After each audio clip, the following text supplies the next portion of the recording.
This is Nicole, and this is Options for Strategic Investors Bull Call Spreads. This video is for educational purposes only and not considered investment advice. When traders think about bullish strategies and options, the first thing that often comes to mind is simply buying a call option. That's straightforward, but it can also be expensive and relatively risky. A bull call spread provides an alternative. This strategy allows you to take a bullish position with limited cost and limited risk, but in exchange, your profits are also capped. It's a trade designed for moderate, not explosive stock moves. So why do traders use bull call spreads? Well, they help to control cost when calls are expensive. And one of the most important reasons why bull call spreads are used is they reduce your exposure to implied volatility and time decay when compared to trading long calls. They can be considered a more balanced trade for this reason, and they're best suited when you expect a moderate rise and not a runaway rally. If you expect a large move, a single long call can make more sense, but when efficiency matters, spreads shine. A bull call spread is built in two steps. First, you buy a call at a lower strike price. Next, you sell a call at a higher strike price. Both options usually share the same expiration date.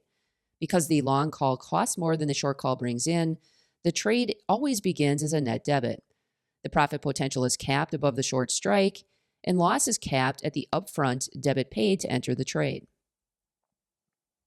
The payoff structure makes a bull call spread a balanced tool. Risk is defined, reward is defined, and both are known in advance. Let's hop into the Tastytrade platform here and demonstrate what it looks like to enter into a bull call spread. I have QQQ populated in the Trade tab, and we're going to open up the November 21st, 2025 options expiration cycle. These options expire in 50 days, and I'm going to buy the 605 strike call option, and I'm interested in selling the 610 strike call option against it to complete the bull call spread. This trade would cost $2.82. It gives me positive delta, slightly negative theta, negative Vega, a max profit of $218 with a max loss of $282. Let's head over to the profit and loss diagram at expiration to see what this trade would look like. The center row represents the price of QQQ, and the top row here, titled P&L at expiration, represents the profit and loss of the trade given those different price assumptions of QQQ. And we can see that profits are capped at $218. Losses are also limited to $282. Now let's consider some key outcomes at expiration. In order to calculate the break-even, we take the lower strike price of the spread and add the debit paid. In this scenario, the lower strike price is $6.05 and the debit paid is $2.82 to get a break-even price of $607.82. Now let's calculate max profit potential. In order to calculate max profit, we take the width of the spread, which in this case is 610 minus 605, so that equals 5, and we subtract the debit paid of $2.82. So in this example, max profit is $2.18. And finally, max loss is limited to the debit paid to enter into the spread. In this scenario, it's $2.82. So there are different variations of bull call spreads determined by which strikes the trader decides to use. A highly aggressive form of the bull call spread is where both options are out of the money. This can be a very cheap spread to enter, but has lower probability of success. It often looks enticing, but may expire worthless. So let's look at an example of where an aggressive bull call spread might make sense. I have IBIT populated in the Trade tab. That is the Bitcoin ETF. And we can see that it's been trading in a consolidated range, and I'm expecting an aggressive upside breakout over the course of the next 4 to 6 weeks. I'm going to open up the November 21st, 2025 options expiration cycle. These options expire in 50 days. And when I'm setting up spreads, I first like to look at what the options market is pricing in for an expected upside move. In order to do this, I take the cost to enter into an at-the-money straddle, which is $8.17, and I add that to the strike price of the straddle, and we get an expected upside move in this options expiration cycle of $75. And it's kind of nice because in the Tastytrade software, they highlight this with that orangish brown line. So in this scenario, I'm interested in purchasing the 70 strike call option. and selling the 75 strike call option. And we can see here that this would cost $1.28 per contract, and I want to enter into 10 contracts. And this would leave me with positive 157 delta, negative theta of just shy of 5, a positive Vega of 13, a max profit of $3,720, and a max loss of the debit paid, which would be $1,280. Now let's take a look at what this position would look like at expiration. And we can see here that the profit would visibly be much larger than the potential loss on the trade. I'm just highlighting here the profit and loss at expiration so you can see the numeric values as they relate to the diagram below. A little less aggressive form of a bull call spread is where a trader buys a call near the money and sells one out of the money. So let's head back into the software here and open up the options chain. If I wanted to be a little bit less aggressive with this bull call spread, I would move the long call strike closer to the money. So in this scenario, let's go ahead and move that long call strike to the 65 strike price. And let's move the short call strike to the 68 strike price. So this puts my long call actually in the money slightly, and it puts my short call out of the money. The debit to enter into this trade is $1.53, so a little bit more expensive than the previous example. My max profit is $1,470, and my max loss is the debit paid. And when we head into the profit and loss diagram, we can see that this trade looks much more balanced. The max profit is capped to just over $1,400, while the max loss is capped at just over $1,500. And finally, traders can be much more conservative. This is where both strikes are in the money. This translates into higher upfront costs, but has a higher probability of finishing profitable. Profits are smaller but steadier, making this a stock replacement style of a trade. So let's check out what this would look like. Let's open up the options chain here, and if I wanted both strikes to be in the money, I might select the long call strike at 60 and the short call strike at 65. In this scenario, this would cost $3.40 to enter, so quite a bit more expensive than the other examples. And my max profit would be limited to $1,600, and the max loss, of course, is limited to the debit paid, which is $3,400. Now let's take a look at what this trade looks like in the profit and loss diagram. And you can see that it's a little bit more unbalanced, max loss skewed to the downside relative to the max gain. It's critical to understand the bull call spread value progression. It's important for traders to realize that bull call spreads do not widen to their maximum value until close to expiration, even if the stock price quickly reaches the upper strike.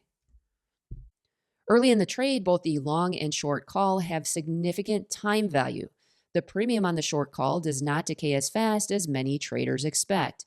As a result, even with favorable stock movement, the spread's value might not keep up with the underlying, especially early in the trade. Many traders are surprised. They see the stock move up significantly, but their spread's value is lagging and not showing the full expected profit.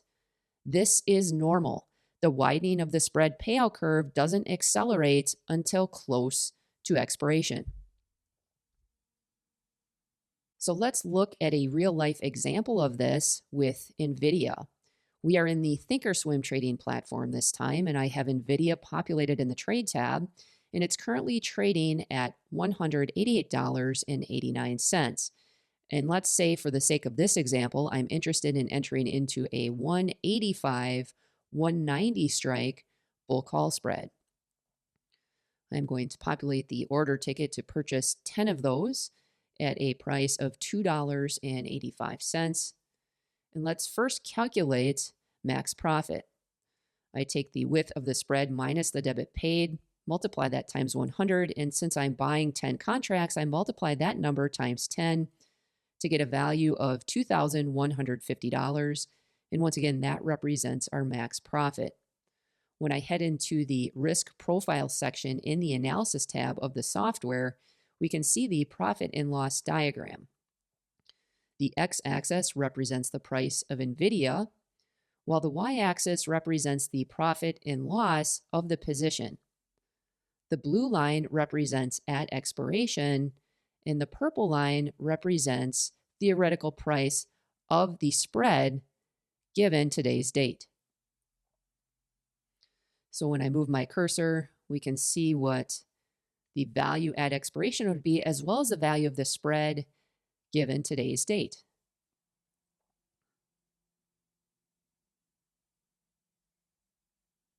So now let's calculate break even. The lower strike is 185 and the debit is 285. So when I add those two together, we get a break even price of $187.85. And that's represented by that red hash on the graph.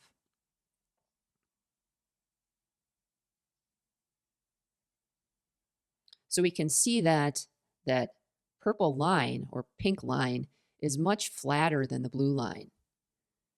And there's quite a large gap between the value of the spread given today's date, today, versus the value of the spread at expiration. And that gap is going to close as we get closer to expiration.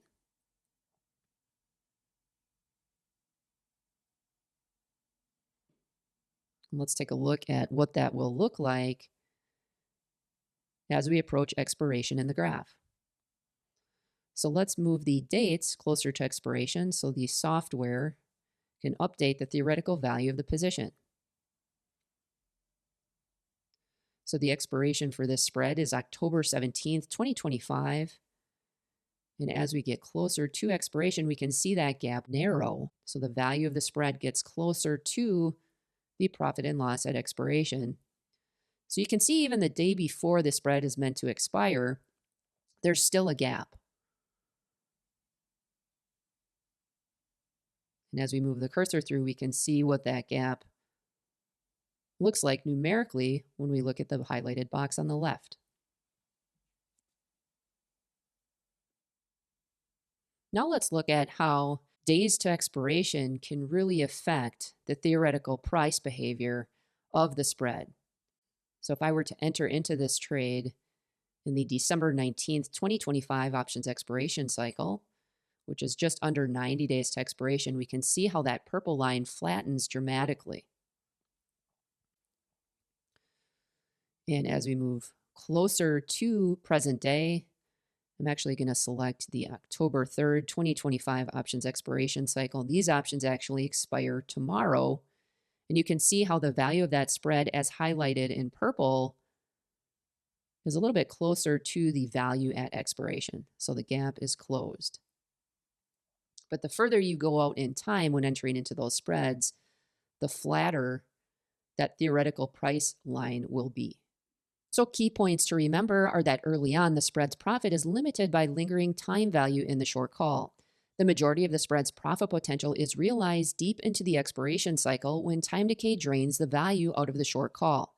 This is why monitoring the time left to expiration is important and why it's common to close a spread 70 to 80% of max profit rather than waiting for full value. A bull spread has defined profit and loss, so in theory it can be a set and forget trade. In practice, smart traders make management choices along the way. First, let's talk about managing a profitable spread. Once the stock trades above break even, you're in profit. Decide whether to take profits early, which is common if you've captured 70 to 80% of max gain, or hold for full value if momentum looks strong. Now let's talk about managing a losing spread. If the stock trades lower after entering into the position, it's likely losing. You have three common actions. You can hold until expiration. This gives the trade time to play out, accepting potential for full debit loss. You can close early to salvage capital if the spread has already lost over 50% of its value, or you can simply close the short call for a profit if its premium has dropped sharply during a sell-off and there's still time left. This leaves you holding only the long call, giving you a chance to benefit from a potential rebound. And finally, let's talk about assignment risk. Since you are short a call, you face potential assignment if the stock trades above the short strike and the short call has little or no time value left, especially near dividends. To avoid sudden assignment, many traders close spreads once profit objectives are met.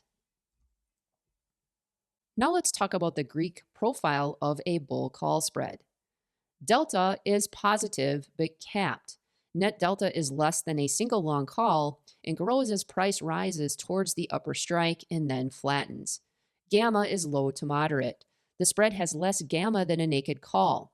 Delta changes more gradually, making the spread less reactive to big moves, and theta is slightly negative. Time decay hurts the long call but is partially offset by short call premium, so the net effect is a small negative theta value. Vega is low to slightly positive. The long call benefits from rises in implied volatility, while the short call is hurt. Overall, Vega is muted compared to a single call. So the bull call spread is one of the most practical bullish option strategies. It has defined risk limited to the debit paid and defined reward limited to the strike difference minus the debit. It has multiple flavors, aggressive, conservative, or speculative, and clear management choices. It is best for traders expecting a moderate rise in a stock who prefer cost control, limited downside, and efficient risk management. This video is for educational purposes only and does not constitute investment, financial, or trading advice. No recommendations to buy or sell securities are being made. All examples are hypothetical and for illustration only. All investments carry risk, including the possible loss of principal. Options trading involves significant risk and is not suitable for all investors. Past performance is not indicative of future results. Consult a qualified financial advisor before implementing any strategy and review your financial situation, risk tolerance, cost, fees, and tax implications.